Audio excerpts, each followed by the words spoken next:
Second half इस chapter का आ गया बच्चों। फर्स्ट हाफ मैंने बताया था ऑर्डर ऑर्डर करते रहेंगे, फर्स्ट ऑर्डर सेकंड ऑर्डर, ये सब समझ आ गया अपने को कंसंट्रेशन के साथ कैसे वेरिएशन है। Second half very very important half of this chapter belongs to Arrhenius equation.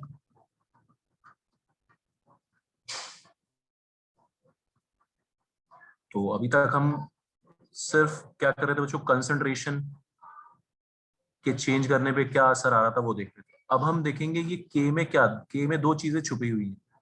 Rate constant किस किस चीज पे डिपेंड करता है, इसमें दो दो चीजें छुपी हुई हैं।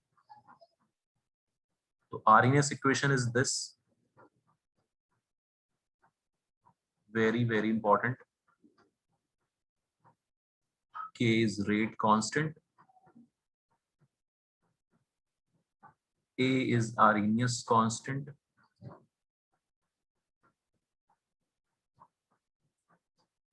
EA is activation energy, very important, activation energy। देखेंगे इसका मतलब क्या होता है। R तो वो है ही अपना आइडियल गैस कांस्टेंट। सर ई क्या है? क्या मेहर? सर ए ई आर्गेनियस कांस्टेंट है या सिर्फ ए? ए ए ई तो वही एक्सपोनेंशियल, ई तो वो है यार अपना अच्छा, एक्सपोनेंशियल मैथ्स वाला है ना, ठीक है। ई की पावर है ये, ई की power minus E A by R T. T is temperature. अच्छा, आइडियल गैस कांस्टेंट की वैल्यू, एनर्जी वाली वैल्यू लेनी है यहाँ पे 8.314 जूल्स, जूल्स में, या फिर 2 ले लेंगे कैलोरीज में। अगर एक्टिवेशन एनर्जी कैलोरीज में दे रखी है तो 2 लेंगे आर का वैल्यू, अगर एक्टिवेशन एनर्जी जूल्स में दे रखी है तो 8.314। And T is temperature. ध्यान से देख लो, याद करनी है आपको equation, K is equal to A into E की power minus E A by R T. और किसी चीज का मतलब पूछना तो पूछ लो।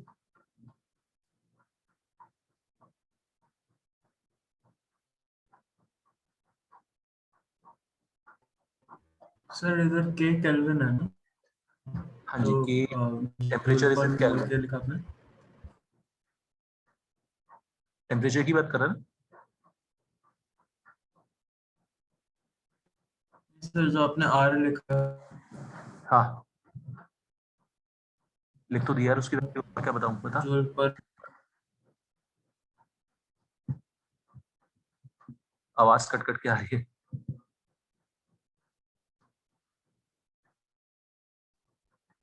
मेरे कुछ बोल रहे हैं?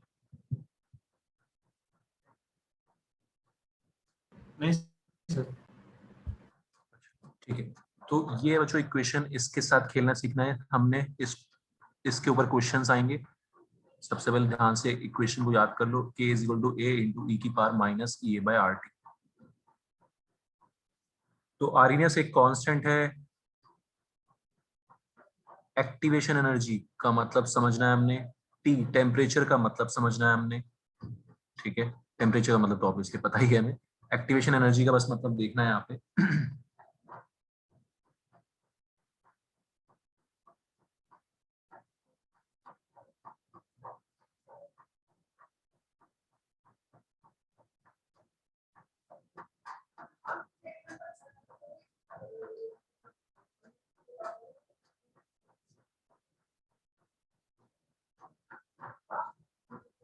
तो रिएक्टेंट्स से जब प्रोडक्ट्स बनते हैं बच्चों, रिएक्टेंट से जब प्रोडक्ट बनते हैं तो बीच में कुछ, है ना, इंटरमीडिएट्स वगैरह, ट्रांजिशन स्टेट या इंटरमीडिएट्स बनते हैं। क्या बनते हैं? इंटरमीडिएट्स, ठीक। इंटरमीडिएट्स क्या होते हैं? जिनकी एनर्जी ज्यादा होती है, अनस्टेबल होते हैं। इंटरमीडिएट्स क्या होते हैं? अनस्टेबल, रिएक्शन के बीच में बने और खत्म हो गए, ठीक। रिएक्शन के बीच में बने और खत्म हो गए। तो एक्टिवेशन एनर्जी होती है energy required, energy required by reactant to form product. Reactant को इतनी एनर्जी की जरूरत होती है, इंटरमीडिएट में कन्वर्ट करने के लिए उसको एनर्जी की जरूरत होती है। या इस तरह से समझो कि रिएक्टेंट को ये पहाड़ चढ़ के उधर जाना है, ये पहाड़ क्रॉस करके उधर जाना है, उसको पहाड़ क्रॉस करने के लिए एनर्जी चाहिए इतनी, ठीक। एक बार पहाड़ चढ़ गया तो फिर अपने आप लुढ़कते लुढ़कते प्रोडक्ट में कन्वर्ट हो जाएगा। बताओ बच्चों, किसी को कोई दिक्कत? मेहर, अर्नव, No problem, sir. समझ गया सर। डाउट? एक्टिवेशन एनर्जी का मतलब सुना है, minimum energy required by reactant, minimum energy required by reactant, ठीक, टू इनिशिएट द रिएक्शन या टू कन्वर्ट इनटू प्रोडक्ट, ठीक है। तो रिएक्टेंट जो है बीच में इंटरमीडिएट बनाता है, उसकी एनर्जी उतनी एनर्जी बना होने के लिए जो एनर्जी चाहिए होती है उसको एक्टिवेशन एनर्जी बोलते हैं। एक्टिवेशन एनर्जी हमने प्रोवाइड कर दी रिएक्टेंट को तो रिएक्शन हो जाएगी, नहीं तो नहीं होगी, ठीक। तो जो सिंपल सी बात है, ये पहाड़ जितना ऊंचा होगा उतना रिएक्शन क्या होगा, स्लो होगा, है ना। एक्टिवेशन एनर्जी जितनी ज्यादा होगी उतना रिएक्शन क्या होगा, स्लो, ठीक। तो rate of reaction is inversely proportional to activation energy. समझ में आती बात सबको ये? और आप ऊपर मैथमेटिकली भी देख सकते हो, ई की power minus A by R T, minus लगने से उल्टा हो गया ना, माइनस लगने से क्या हो गया बच्चों, उल्टा। समझ में आती सबको इतनी मैथ्स? एक्टिवेशन एनर्जी ज्यादा तो माइनस लगा होने की वजह से वो वैल्यू उतनी ही कम हो जाएगी के की। Alright, so this is activation energy, energy required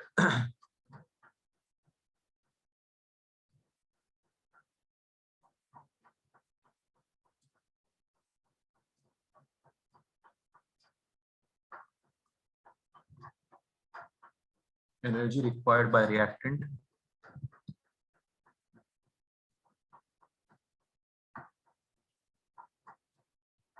to initiate the reaction is called activation energy.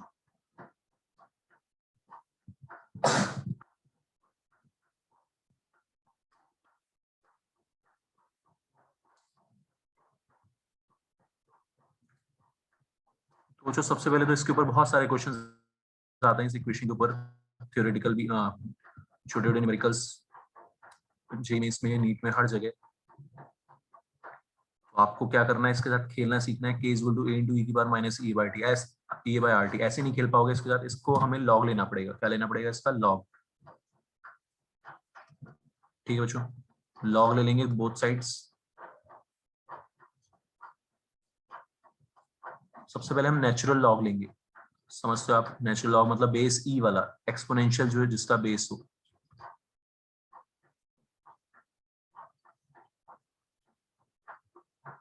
ठीक है, ये इक्वेशन। और अगर हम लॉग बेस 10 करेंगे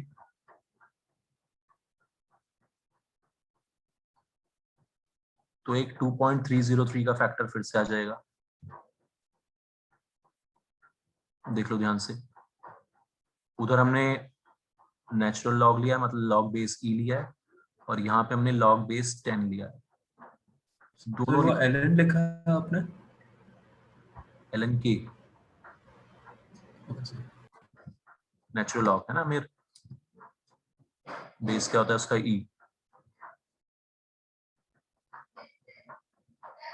तो जो क्वेश्चंस ऐसे भी आ सकते हैं, लॉग के और 1/t का एक इक्वेशन लिख देंगे, कंपेयर करना होगा, कंपेयर करके ये ई ए बाई 2.303 आर इसकी वैल्यू होगी, यहाँ पे कंपेयर करके आप एक्टिवेशन एनर्जी की वैल्यू निकाल लोगे। क्या निकालोगे, एक्टिवेशन एनर्जी की वैल्यू। समझ आ रहा है, सिर्फ इक्वेशंस कंपेयर करके। और ऐसा क्वेश्चन हो सकता है, लॉग के और 1/t का ग्राफ, लॉग के और 1/t का ग्राफ कैसा आएगा, नेगेटिव स्लोप वाली straight line, y is equal to M X plus C. ध्यान से देख लो इसको, y is equal to M X plus C. ln k की जगह y, 1/t की जगह x,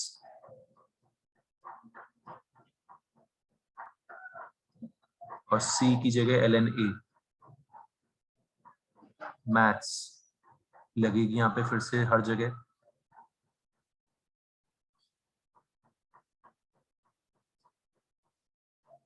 बात समझ आ रही है सबको, ठीक? सर इससे पहले चैप्टर इजी था, कॉम्प्लिकेटेड होता जा रहा है।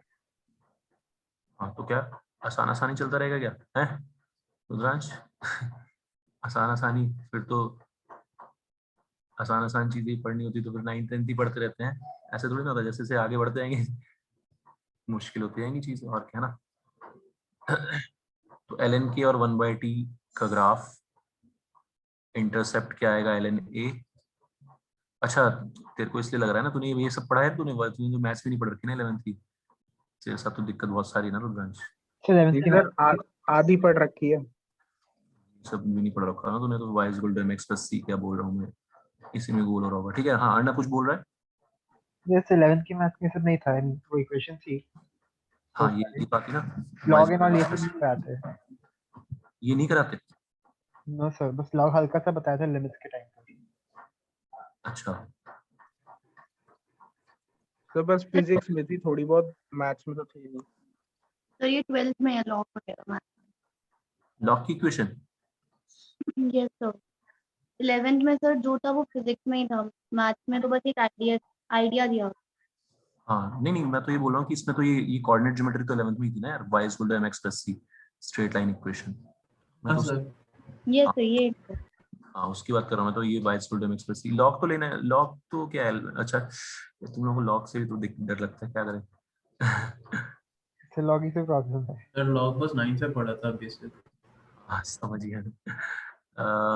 ठीक है, तो इसमें लॉग में कुछ नहीं, लॉग लेना मतलब दो चीजें जब मल्टीप्लाई होती हैं तो log A plus log B हो जाता है ना, log A plus log B, तो लॉग ए अलग हो गया, और फिर जब आपने ई की बार minus E by R T का लॉग लिया तो वो आ गया, पावर उठ के आ गई तो minus E by R T. ठीक है, तो ठीक है इसको या तो ध्यान रखो ऐसे, कोई बात नहीं ना, टेक योर टाइम, आराम से इसको लिख के करो एक बार सब लोग, लिख लो फिर से अपने वर्ड्स में लिखो इक्वेशन को, खुद से लॉग में कन्वर्ट करो, और फिर उससे बच्चों ये स्ट्रेट लाइन इक्वेशन का सोचो कि स्लोप क्या होगा। स्लोप क्या हो जाएगा, minus E A by R ऊपर वाली इक्वेशन में, minus E A by R, और इस वाली इक्वेशन में minus E A by 2.303 are.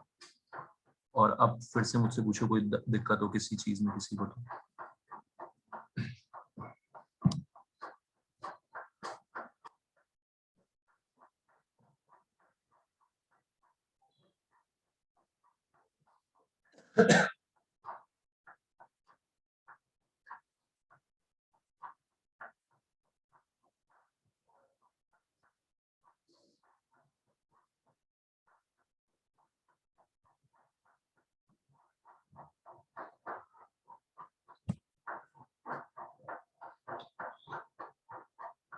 तो ठीक है, जो कोई बात नहीं ना, एक तो आपको क्या याद रखनी है equation, Arrhenius equation very important, k is equal to a into e की power minus A by R T, है ना। इसमें ये तो समझ आएगी, अभी एक्टिवेशन एनर्जी जितनी ज्यादा, पहाड़ जितना ऊंचा होगा उतना रिएक्शन उतना रिएक्शन स्लो हो जाएगा ना, reaction will become slower. Okay, और k is equal to a into e की power minus A by R T. उसके बाद इस इक्वेशन को यूज करने के लिए हमको लॉग लेना पड़ेगा यार, तो हमने बोथ साइड्स लॉग लिया, नेचुरल लॉग लिया, बेस ई वाला तो सीधे सीधे ये आ गया minus E by R T, है ना। तो लॉग लिया दोनों तरफ, log K is equal to L N A, फिर इसका लॉग लेंगे तो सीधे सीधे पावर आ जाएगी क्योंकि minus E by R T.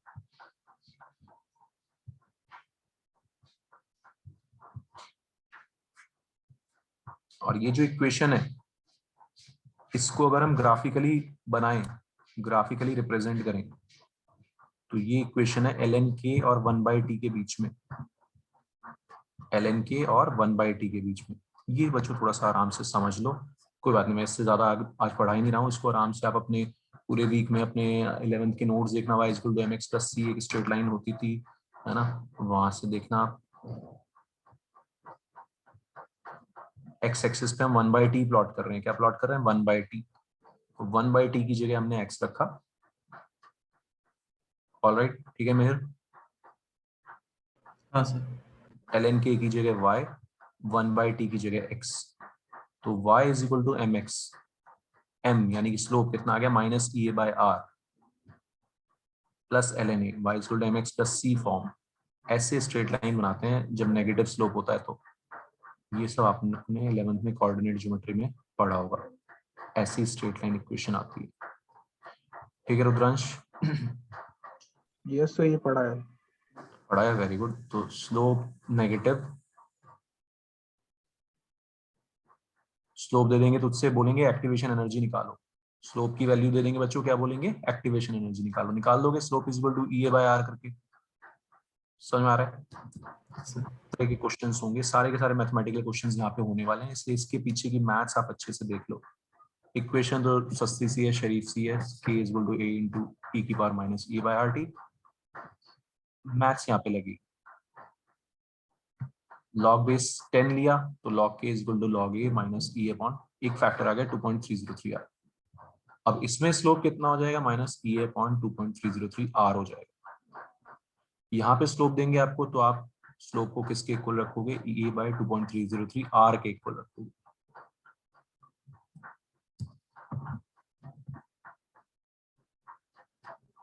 हाँ जी बताओ, क्लियर है सबको?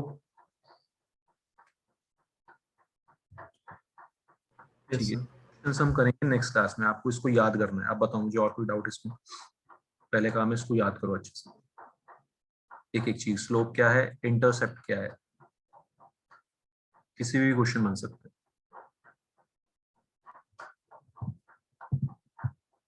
ठीक है अनुराग, समझ आ रहा है? देवांश, कनन, सब लोग शांति से बैठे हैं। Yes sir.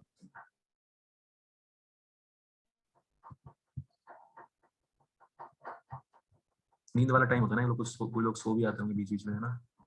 जय तो पक्के से सो जाता हो।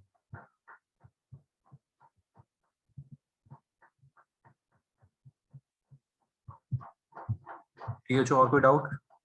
ठीक है, अभी आज के लिए इतना ही। आप इसको याद करो पहले, क्वेश्चन को आराम से, कोई जल्दी नहीं है, पहले इसको याद करो, फिर इसके ऊपर क्वेश्चन देखेंगे नेक्स्ट क्लास में। ठीक है, okay sir. Okay. Thank you sir. Thank you bye. Sir.